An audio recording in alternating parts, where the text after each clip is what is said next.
The number of babies born in the U.S. has been declining for the last 6 years. In rural communities, a low number of births puts hospitals in a really tough spot, whether or not to keep their maternity units open. That is the decision they're faced with, and either option comes with big risks. Charlotte Huff, a reporter with Kaiser Health News, has done some in-depth research on this issue, and she joins us now. Good morning, and thank you for joining us today. So in your research, you found that 45% of rural counties in the U.S. do not have obstetric services. So what is behind the lack of services?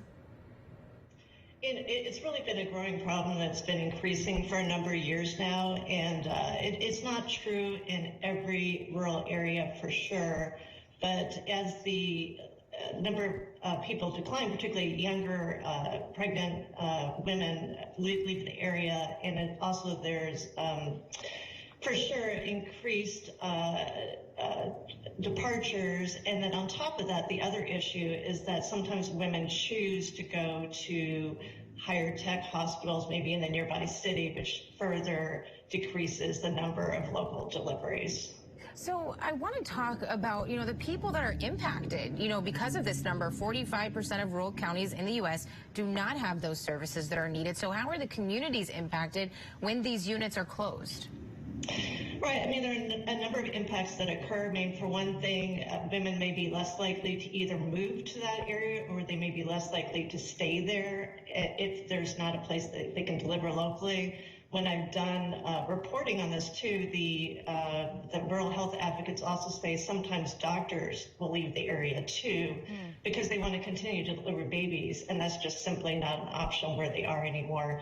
And then there's one other factor as well, is that as there's less access to obstetrics, or if it closes completely, then there's less access to prenatal care. So therefore, some of these medical conditions like gestational diabetes or anemia can't be caught early and may not actually be identified until the woman shows up to deliver at a farther away hospital.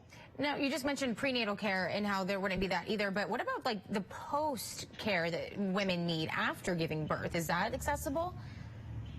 Well, you bring up a good point there, because if they have to go further for prenatal care, there's a lot of follow-up appointments that occur as well. And as we all know, those initial weeks after delivery are also vulnerable periods for these women too. So they may have to go an hour, sometimes a couple hours away to actually do those follow-up appointments.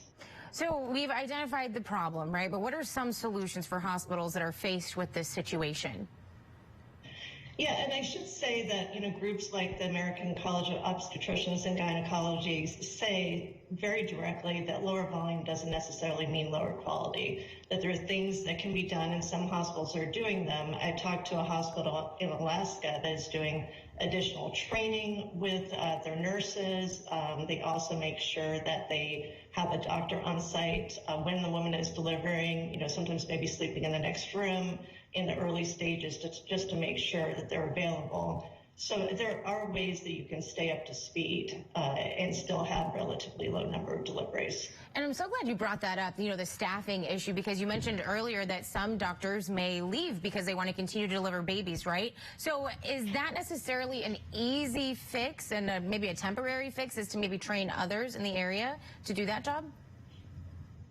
In some parts of the country, it's not obstetricians that's doing the delivering, it's family physicians that do the deliveries. And there is a move at this point, I know, to try to get more family doctors trained so they can step in and do these deliveries, so we can keep these units open in more remote areas of the country. All right, Kaiser Health News reporter Charlotte Huff, thank you again for joining us and taking the time out today. Thank you. Thank you. I appreciate it.